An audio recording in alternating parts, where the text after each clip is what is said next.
आज 12 जिल्हा परिषदा आणि 125 पंचायत समित्यांचा निकाल लागणार आहे। सकाळी 10 वाजल्यापासून मतमोजणीला सुरुवात होईल।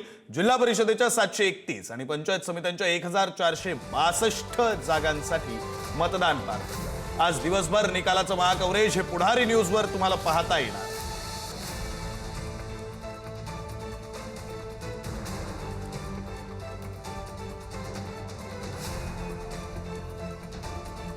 आणि या संदर्भात बोलण्यासाठी आपले प्रतिनिधी सचिन जुरे आपल्यासोबत संभाजीनगरहून जोडले गेलेले आहेत। सचिन, आज मतदानाचा निकाल जो आहे तो पार पडणार आहे, मतमोजणी पार पडणार आहे, अर्थात उमेदवारांची धाकधूक ही वाढलेली असेल।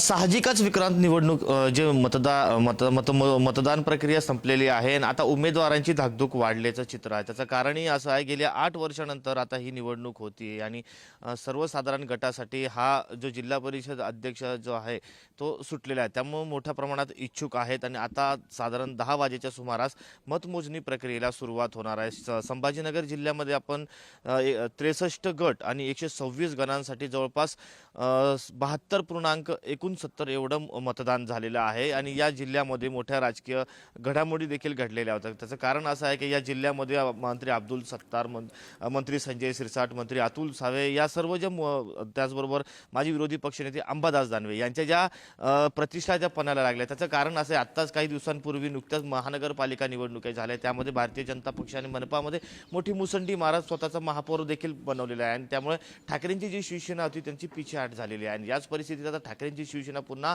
एकदा उभारी घेण्याचा प्रयत्न करायचा। दुसऱ्या बाजूला जर आपण पाहिलं तर या अध्यक्षपदासाठी भाजपने देखील दावा ठोकलेला आहे। त्याचं कारण असं आहे की मनपाच्या यशानंतर भाजप आम्ही सर्वात मोठा पक्ष जिल्ह्यात अशा पद्धतीचा दावा केला जातो। मात्र प्रत्यक्षात थोड्या वेळानंतर आता जेव्हा मतमोजणीला सुरुवात होणार आहे, त्यामुळे या 63 गटामधून सर्वात जास्त उमेदवार कुणाचे निवडून येतात हे पाहणं महत्त्वाचं राहणार आहे। सध्या आता जर आपण पाहिलं तर याच माझ्या पाठीमागे जो परिसर आहे त्यामध्ये मतमोजणीला सुरुवात होणार आहे। अजून या मतमोजणीला बराच कालावधी आहे, जवळपास 3 तास बाकी आहेत। मात्र या मतमोजणीला जेव्हा सुरुवात होईल तर जिल्ह्यातील 9 ठिकाणी एकाच वेळी या सर्व मतदान प्रक्रिया सुरू होणार आहे। यानंतर छत्रपती संभाजीनगरचा पुढचा मिनी मंत्रालयाचा प्रभारी कोण होणार यावरती शिक्कामोर्तब होणार आहे। त्यामुळे संभाजीनगर कुणाकडे कौल देत आहे, बहुमत कुणाला देत आहे, का महायुतीच्या बाजूने पारडा जातोय की महाविकास आघाडीचे, की मग संमिश्र कौल असतो, हे पाहणं आता महत्त्वाचं राहणार आहे। खरंय सचिन, आणि त्यामुळे संभाजीनगरकरांचं भवितव्य कोणाच्या हातात असणार आहे, संभाजीनगरकरांचं भलं कोण करणार आहे, त्यांचा विकास कशा प्रकारे होणार आहे, हे सगळं आजच्या या निकालावर अवलंबून असणार आहे। धन्यवाद तुम्ही दिलेल्या माहितीसाठी।